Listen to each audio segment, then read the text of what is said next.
Howdy folks, Senior Editor Mackenzie DeLulo here. Welcome to a special edition of the Texans podcast, where we play back a panel discussion with lawmakers that we hosted at our 88th session kickoff event on January 24th. This panel was about election reform policies specifically here in Texas. Our senior reporter, Hayden Sparks, moderated the discussion between State Senator Bob Hall and Representative Briscoe Cain.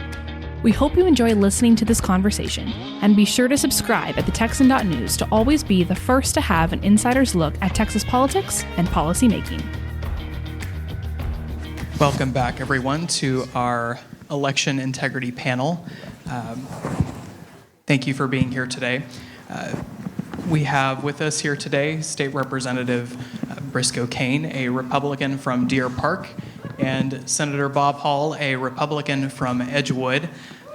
Regretfully, we could not be joined today by Senator Paul Betancourt and Representative Ellen Troxclair. We had hoped that they would be here, but they are feeling under the weather, so unfortunately they can't be here with us. But we are going to get right to our topic for today. First, I would like to ask you about your philosophical approach toward election reform and election issues by posing this question. In a constitutional republic, should lawmakers err on the side of increasing participation and accessibility at the ballot box, or preventing fraud and other misconduct in elections?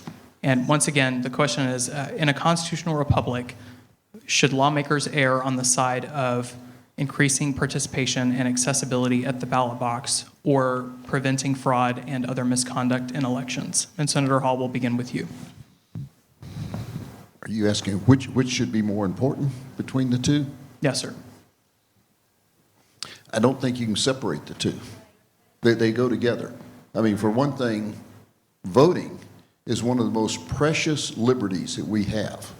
It is at the heart of our constitutional republic. Our concept of our government was created as of the people, by the people, and for the people. That means it's formed, monitored, and controlled by the people themselves.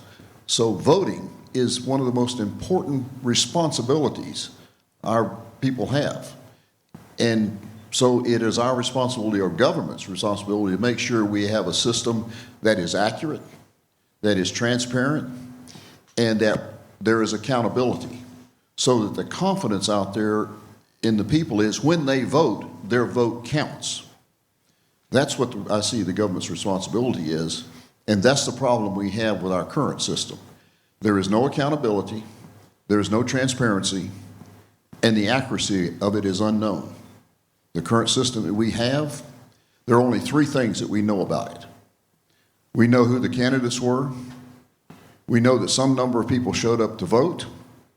And when it was over, the government told us who won. That's all we really know. There is not a person elected in office today with the current system we have that could go into a court of law and prove that their election was the will of the people. And that has to change. We have a system that is too complex, in which we have given up security for convenience. And it is non-transparent. There are 254 variations of what we do it in the voting process in each of the counties. And that has to change. We have to have more commonality, and we have to have simplification. My gosh, we have moved from a very simple process of paper ballots and integrated complex technology of computers with it without recognizing there's a significant difference between them, or recognizing the lack of security that is inherent in a computer that can be programmed and monitored remotely. And we've ignored that. We need to simplify it. We are overcomplicated by having three election processes: early voting, mail-in ballots, and election day. Three separate parts of code, very comprehensive. They conflict with each other. And therefore, we have in the past seen a lot of waivers written. We only need to have two systems: mail-in ballots and in-person voting. And in-person voting needs to be a single event that lasts some number of days, anywhere from 1 to 10 days, pick the number, but no gap between early voting and election day. There's no purpose for the gap. There's no reason to separate them. We have one set of rules. And if we do that, That will give us the opportunity to further simplify our election by going to hand-marked paper ballots instead of relying on a computer. Imagine we're using a $3,500 computer right now to make a little mark on a piece of paper that we all learned how to do in the 3rd grade with a crayon. We can do it now with a 10-cent ballpoint pen and eliminate the computer. Make it on secure paper and have it read by a simple, non-programmable tabulator at the precinct. That means that we deploy that machine on the first day of early voting or any time during early voting, but the first day is there, you run what's called a zero tape. Make sure there are no votes in the machine. And then when the polls close on election day, you run a tally tape, results tape. 2 judges sign it, 2 witnesses sign it, and you post it on the wall of the precinct. These were the votes that were cast for each of the candidates at this precinct. You send that memory card, which is a write-once memory card. It can only read any one ballot one time, and the ballot that's in there is on coded paper, and it is numbered on the back, sequentially numbered for each precinct, and signed. And so when that goes to the county and they tabulate it, the whole thing, one thing we don't do right now today in most any county is to confirm that what the county came up with a total number is actually the same number that came from the precinct. So before the county is allowed to send it to the state, it has to have an independent verification that the precinct voting number has not changed. And then when the county sends it on up to the state level, the state assembles all the county votes together before they can publish the finals for the state. They go back to the counties with an independent verification that the number they're using for each precinct from each county is the same as what was at the precinct. So even if there's some messing with the vote along the way, we have anchored it on day one in the precinct, and we keep checking against that anchor as it goes forward. So when it's finally published, there's a high degree of confidence that that number is the will of the people. That's the overview. I want to talk more about some of the election reform legislation in a little bit. I do want to get Representative Cain's take on this philosophical divide that we saw last session, but is there a time when the legislature needs to choose between erring on the side of increasing security at the ballot box and running the risk that people might not participate, or can those concerns be equally weighed, as Senator Hall is saying? Yeah, it's a difficult question, of course. Recently, we're about to start doing a reading group for the law by Frederick Bastiat. And I think maybe like chapter 10 or so, he's actually discussing the American principle and the balancing of the right to vote with other interests. And of course, then it was on the ownership of property and other things. But this idea that you should have some kind of buy-in and on the, preventing ballot fraud. And our own Constitution, the state Constitution, of course, empowers the legislature to, do certain things to prevent fraud and to protect the purity of the ballot box is the word used. FYI, that's not a racist term. Please understand that. This is a 300-year-old term dealing with the creation of glass ballot boxes so that you could see that they weren't stuffed before you went to vote. But that principle still remains today, that I think we're authorized in, by the sovereign people of Texas in drafting that Constitution to put those interests of preventing fraud and ensuring that the boxes aren't stuffed, which today, we see that differently, but these are kind of the funny business that Senator Hall was discussing. And so where that balance is, I think that's one of our difficult questions right now, especially with kind of federal law. Absent us, we'll probably get into the policy discussion of separating our elections. FYI, there's a hint, we should discuss it, to avoid running into those federal law things. But yeah, I don't know where the balancing line is, but I think we should be more bold on the fraud prevention stuff. I think people tell us there's a line, and I don't think that line's always true, that we can push a little harder to ensure that every vote counts.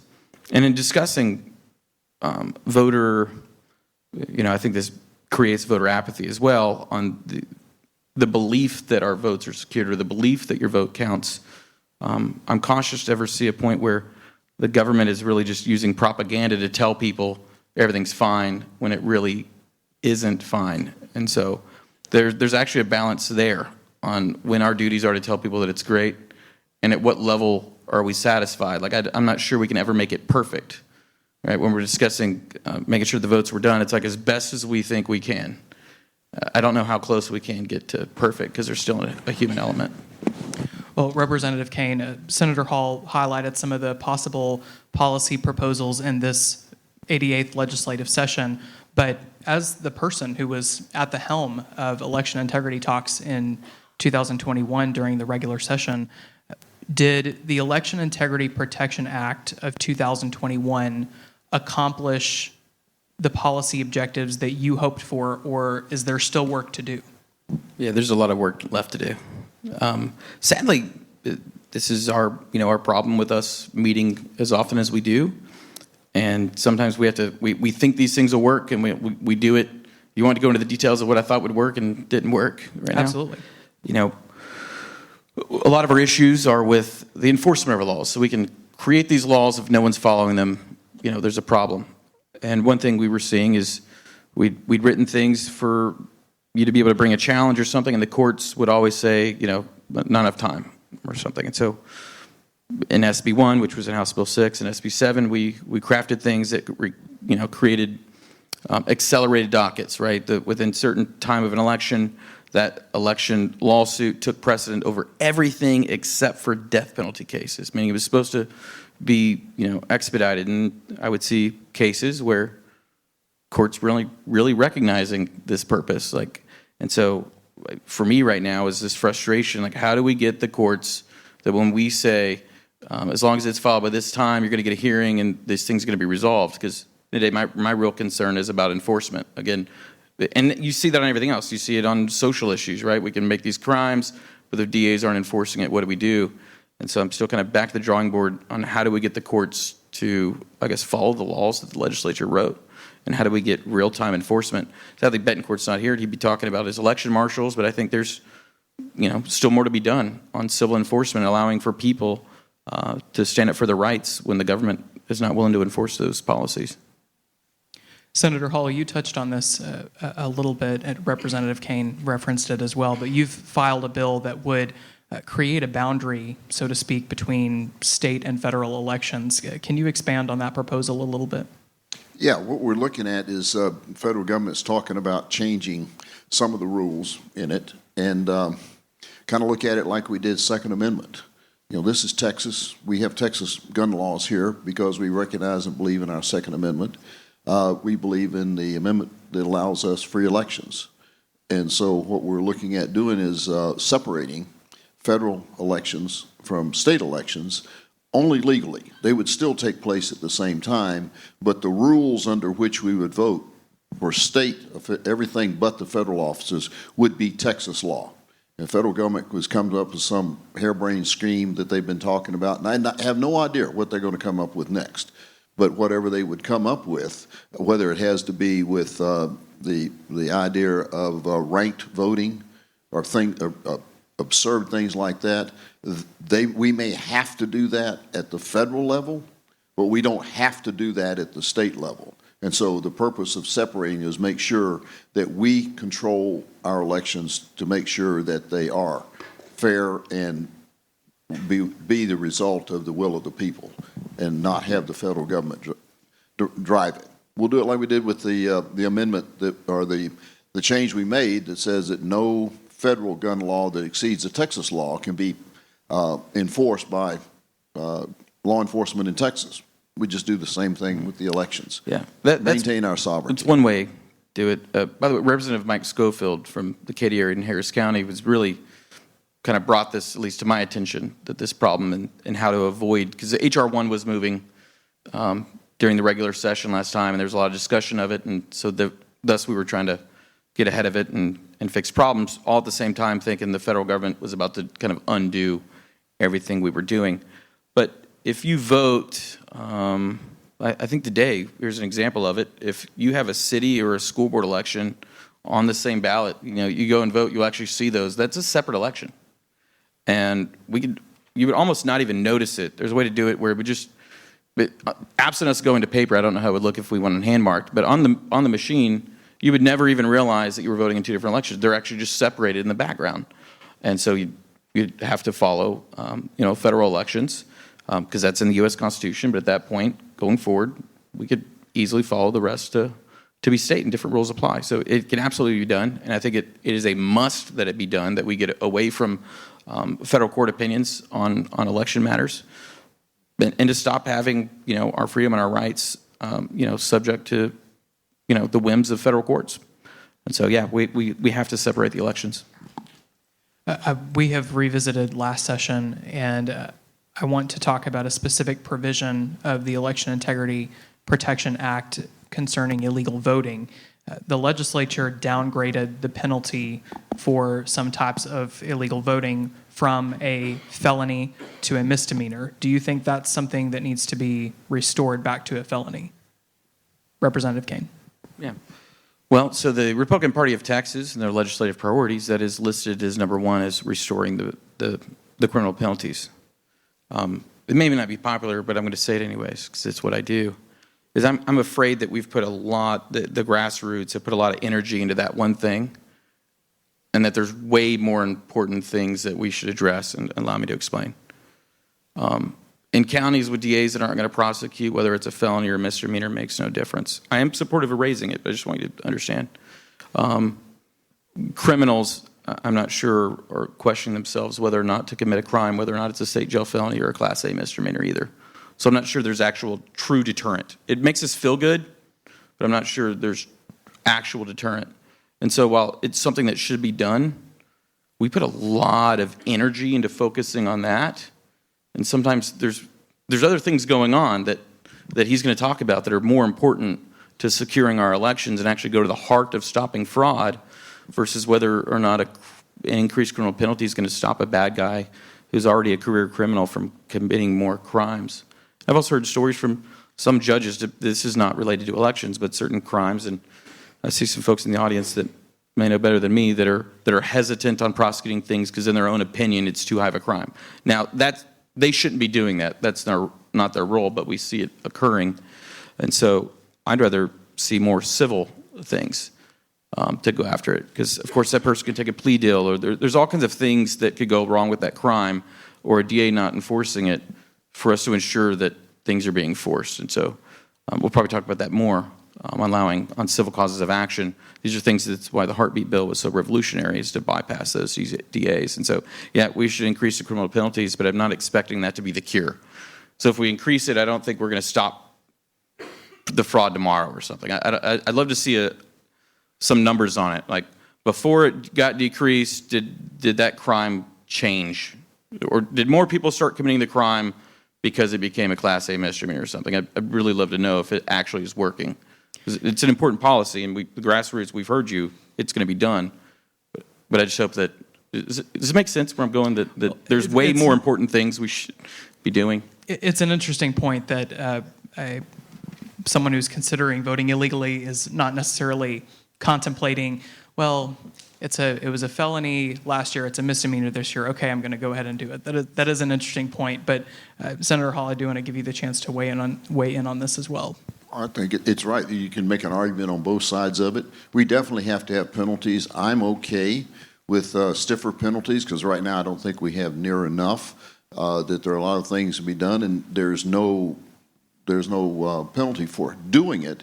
And it's wrong, and it changes the outcome of the election. So I think we need to, that's the accountability part. When I talk about we have little to no accountability, I think you got to have accountability in there. And I agree that the person who's intent on committing most crimes, they don't really worry too much about, what that would be.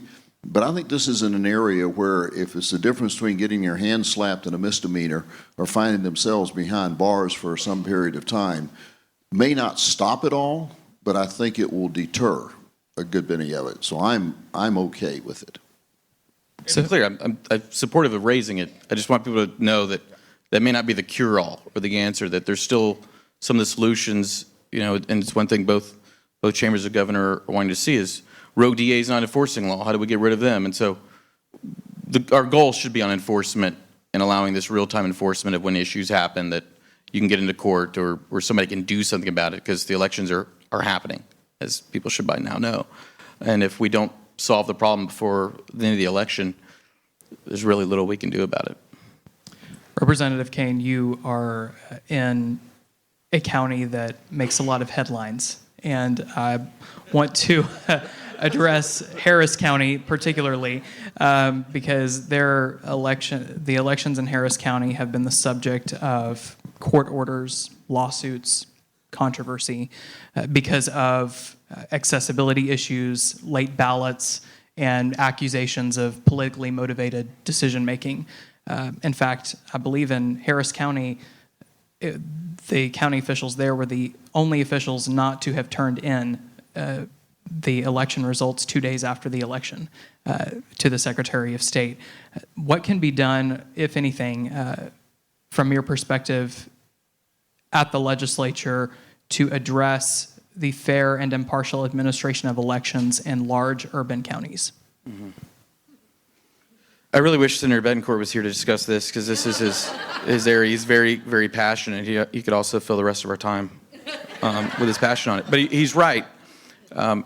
Some form of takeover, getting rid of the election administrator, quasi pre-clearance, or just us, almost them having to get permission before they use the restroom, right, and looking to us every step of the way to get it done may be the only solution, or forcing them to go back to an elected official.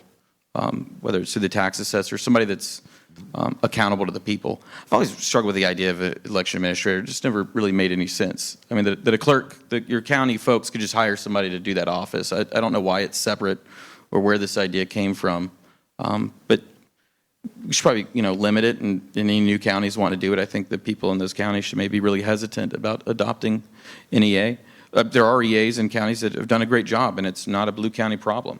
Jefferson County's people they did great, right? They had a 2% ballot rejection rate. It was lower than most of other averages. And so it points to there's definitely some issues in Harris County. Obviously, I think Senator Hall is going to tell you there's other ways to get around it, which is, by really simplifying and recodifying our code to stop those things. And so I realize there's a multiple angle approach. We should take them all, but I do expect either something targeting large counties or Harris County only to take those over, since they seem to be the repeat offenders. Now for some kind of behind-the-scenes thing, I'll tell you something I heard recently, is that after the debacle in Harris County, some Republicans went to some others and said, y'all caused this yourselves, right? So the Democrat Party is hoping we'll stop bringing attention to these screw-ups that give the legislature an excuse. And they were like, you brought this on yourselves. All you had to do to stop us from coming back in here and having this discussion was to not screw it up, and y'all made it even worse, right? A total disaster, so they can't be trusted. And I'm concerned about voter turnout among Republicans in Harris County if we don't get it turned right. That a lot of people in this room that might be from it are concerned with whether their votes count. I mean, my own precinct, where my wife is a precinct chair, they ran out of paper, and but there you go. They even told people to go home. So the machines went down. They already issued them their number, right? So they're already checked in, and then without canceling that, they told people to go vote somewhere else. And by the way, they can't at that point. They've already technically voted. It's outrageous stuff. And so it has to be done. Yes, Harris County has to be punished, and I think made an example of, so that others thinking they can get away with it will stop.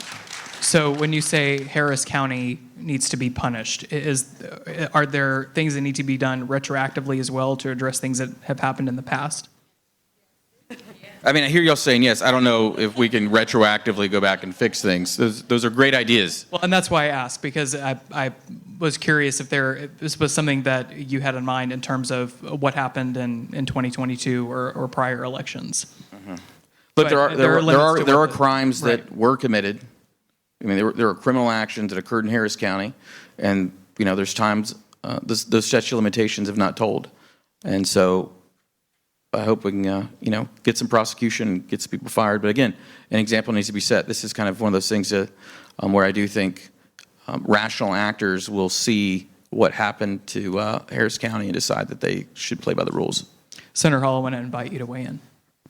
Oh, let's not forget, God tells us the heart of man is basically evil, and we can't remove the human out of the process, and we can't legislate morality or integrity. That will always be there. But what we have to do is make the opportunities for fraud and the opportunities for error as transparent as possible. and have accountability. That's the way to solve the problem. Going back to try to do anything about what's happened in the past, we just need to use Harris County, Dallas County, and a couple others as the poster child for why we have to simplify our elections, why we have to bring transparency to it. We have to have them set up so that we have confidence in the accuracy because we could see what was happening, and there's accountability every step of the way. And simplifying it, and it goes back to answer the question you started out originally. I don't think making our elections more secure necessarily equates to reducing the number of people voting. I think it actually goes in the opposite direction, because I think the complexity and the results that people see, the rumblings in the background about fraud, the rumblings in the background about the errors and inaccuracy, is a major deterrent to people showing up to vote. They said, "Why, my vote doesn't count. Why should I bother?" Well, I think that's what we have to overcome. I think we get more people out to vote by saying this is a simple process. There's transparency. You can see from where you went to vote that your votes in that precinct actually carried forward till they came out of the Secretary of State's office a week or two later as their final result. There's consistency, so your vote counted. I think if we can show people that, we will get more people coming out to vote. And so I think what we're doing will actually increase voting participation, is what we need, because a pathetic 30% today is not the way we should be running this country. Representative Cain, the Texas Court of Criminal Appeals decided in 2021 that it is unconstitutional under the state constitution for the Attorney General to prosecute election crimes on his own. And a couple of your colleagues have introduced bills that would work around that by allowing him to appoint prosecutors in adjacent counties or allowing other avenues of prosecution that don't involve him convening the grand jury and doing it himself. How important is it that the Attorney General have the authority to prosecute crimes under the election code, or can it be left to local prosecutors? Fun question.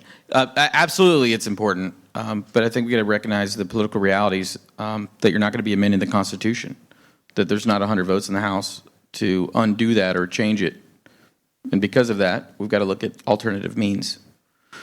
In working on the legislation last session, actually, Senator Hughes was on board, and so were the AGs. We were pushing for more civil cause of action. And our purpose then wasn't because we thought the Court of Criminal Appeals was going to do what it was going to do. We were concerned, well, what if the AG is a different party and the locals aren't enforcing law, or what if the local DA is not enforcing it, or the AG gets defunded or doesn't have the finances or the manpower to do it. And so by looking at other means to enforce our laws, at least my favorites, through civil causes of action or empowering you to do something about it. So with that in mind, then this comes out, and a few of us get on calls just shaking our heads like, man, we kind of tried to warn them. We didn't know this was going to happen, but we were concerned, what if in the future the Attorney General doesn't have the manpower, gets defunded, or is a socialist who doesn't want to enforce things? And so with that kind of that reality on the game field, I think we've got to be looking at ways to do it differently. Certainly in Article 5, Section 21 of the Texas Constitution allows for the legislature to create district attorney districts and to assign kind of their jurisdiction to them. And so I believe those are being explored. Of course, I've talked about allowing neighboring DAs. I'm not sure whether that's constitutionally perfect, but something has to be done to get around it. There's also bills filed on the subject, and there will be more on unseating DAs that aren't enforcing laws, or whether we define what type of laws those are, or punishments or penalties. There's got to be teeth in that. And I also don't know why we don't look at maybe creating specialty courts or something. We have specialty courts on a lot of other topics in Texas. Harris County has a domestic violence court. We've got one that's purely on asbestos and asbestothelioma, so that's all they do, and so they become a subject matter expert. I think that's maybe something worth looking at to ensure that these judges know it, because in some counties, that judge has been there for 12 years and they've never ever seen an election case. They don't know what to do with it, and so the more streamlined through the process and the more options of enforcement. So not putting all our eggs in one basket with crimes, but multiple ways to ensure compliance is how I like to look at it. Senator Hall? Or we definitely have to have a solution to the current situation. Supreme Court put us in a real box because we know we have DAs that aren't going to prosecute, and particularly on elections. And there have been a number of solutions. Representative Cain talked about a couple of them. I think we need to look at that. I mean, the idea of having two adjacent county DAs agree and then have the authority to ask the AG to help them in doing something in the adjacent county is a possibility. There are a number of combinations like that, and I think we work through the session. I do believe that we will have something along that line that would allow one or two to get together, or maybe just an adjacent county and get assistance, or bring the rangers in, or something of that nature. We definitely have to fill the gap. We'll get a great deal of opposition. Our county DAs love their autonomy. It makes them like a little king or queen for the county, because nobody gets prosecuted there unless they do it. And we have to be careful that if we do something like that, we don't set up an unintended consequence where the DA looks at everything and says, I don't see anything there to prosecute, and somebody next to him says, well, I really think they should, and you end up with a prosecution that should have never happened because the DA that said they weren't going to prosecute made a realistic assessment. Because it's like everything we pass, every bill will have an unintended consequence. So while we're trying to solve one problem, we have to be diligent to think about the consequences, the unintended consequences. If we did this, how could this be abused or used? Or would we really want to have this law on the books if Texas was being ruled by a liberal Democrat? Yeah.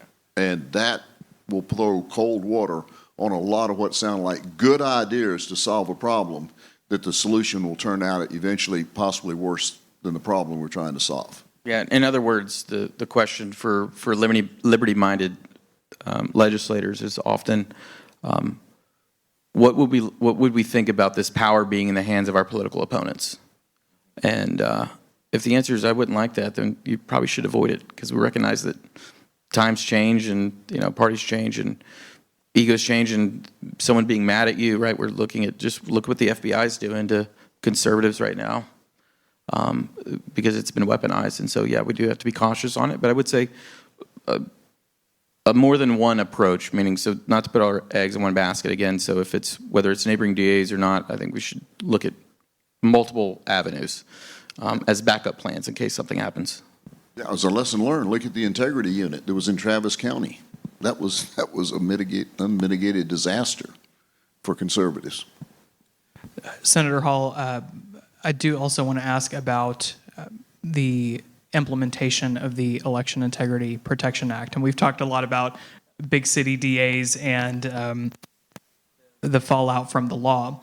But when it was proposed, many people said that it was going to be a voter suppression bill and that it could even have racist motivations to it. You said in your answer earlier that securing elections increases participation. What are you hearing from your constituents about the implementation of this law? I have not had a negative conversation with anyone, Republican or Democrat, and I've talked to both about this approach to making sure that because it's approach, who can argue with adding transparency? Why would you not want that? Why would you not want accountability? Why would you want to have a known accuracy?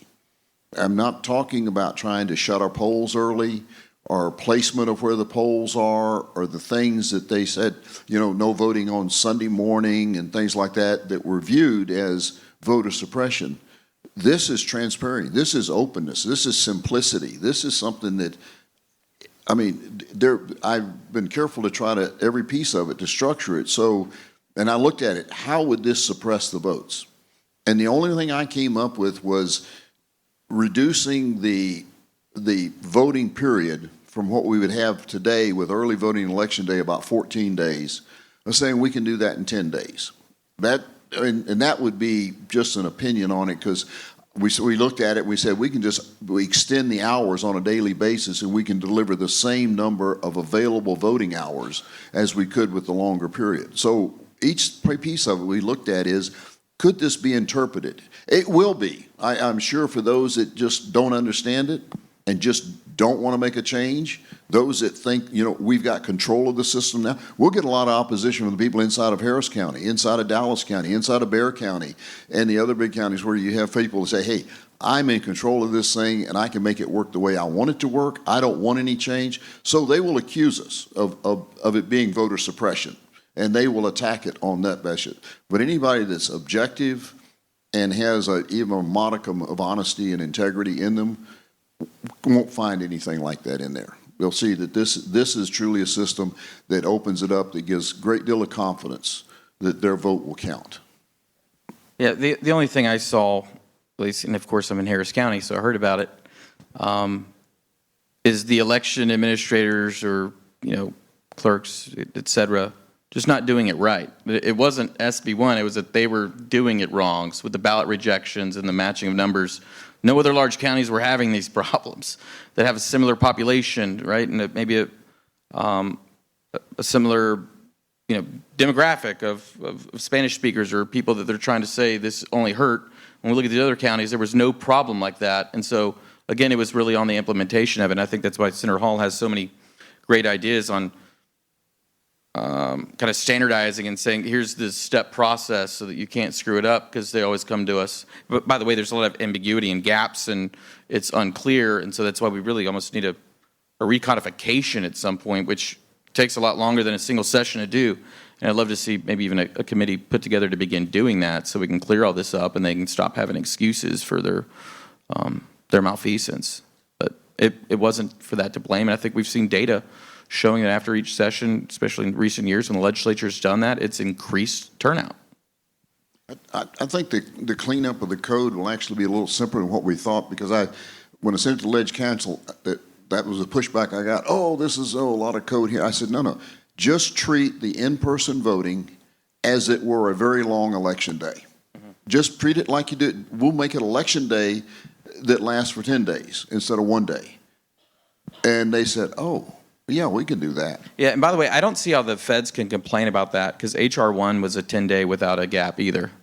Like, they wanted the same thing, FYI. And so it'd be really funny for them, the hypocrisy for them to complain that we're actually closing a gap that they themselves maybe even recognized it. Go figure, FYI. Where it suits them, Democrats also oppose election fraud. It just depends where they're located. Well, speaking of the federal government, do you believe, and this is our final question, and I want to look forward to 2024, do you believe that the Election Integrity Protection Act will be enough? And I know we've talked about other reforms that need to be implemented, but do you think that law will be enough to quiet concerns about fraud in 2024? Or in 2025, are we going to be in the same position, needing another large-scale election reform bill? Senator Hall. When you say, do you talk about the bill we passed in 21 or the one I'm talking about passing? The one we passed in 21. No. We made great changes, but it did not go far enough. That's why I have this bill. No, I think the changes we made were not ones that would eliminate the problems we're having with confusion, the problems we're having by election administrators running their own election, or by the machines that are involved. As long as we have the machines intimately involved in our election process the way we have it, we will continue to have error and fraud to the level that we will never have any confidence in the outcome of the election. We have got to reduce the machines to nothing more than a dumb optical scanner at the precinct level. That's the most we need. Anything. The current system we have, we made great changes. It was a good bill for doing what it did, but it didn't go far enough to get the machines out of the system. Representative Cain. Excuse me, and one more, and we still have the gap. It didn't take, the gap is one of the biggest contributors to the question of what happens to those memory cards for 3 days between the time the polls close and they're reported on Election Day. And as long as we have the gap there and the machines, we can have no confidence, zero confidence in the accuracy of our elections, period. Bob, you're right, of course. But whether we get all of those things done, it's, we can want to do things. If we had magic wands, we would do it. I think we shoot for them and try to. I think we've got to stop compromising and arguing against ourselves and our positions and start big and go for it and not think of, well, what can we get? What's permitted? What are we able to do with the current makeup of it? And I think that kind of thinking is antithetical to the conservative movement, that we need to shoot for the stars. Thanks. But I think we'll constantly be coming back because, again, we end up seeing things and realizing there's another hole or some loophole that we got to close. And so, no, I don't think the answer of what we do last session is going to tell us whether 2025 is perfect or this session. I think we're going to constantly be reforming it, and we need to be ready to do that. And people need to be willing to, because what's going to happen is the politicians in the Pink Dome are going to say, well, we already did that. And we really didn't. There's always going to be more left to do. There's emerging technologies. The criminals are really smart, and they come up with other ways to get around our ballot harvesting rules, and we've got to come up with ways to really stop that. And so I don't think it was the answer, and I think whatever we do, if we had the magic wand to do it now, whether that would not mean there were any problems in the future, because they're going to come up with ways to cheat the system. And so I think it's going to be require us to remain vigilant to ensure that all your votes are counted. Well, thank you each for being here. I'm sure we could continue to talk about election integrity well into the evening. We have an excellent lineup of panels for the rest of the day. And then, of course, we have the conversation with Lieutenant Governor Dan Patrick as well. So please stick around. Representative Cain, Senator Hall, thank you both so much for being here with us today. Thank you all so much for listening. If you've been enjoying our podcast, it would be awesome if you would review us on iTunes. And if there's a guest you'd love to hear on our show, give us a shout on Twitter. Tweet @TheTexanNews. We're so proud to have you standing with us as we seek to provide real journalism in an age of disinformation. We're paid for exclusively by readers like you, so it's important we all do our part to support The Texan by subscribing and telling your friends about us. God bless you, and God bless Texas.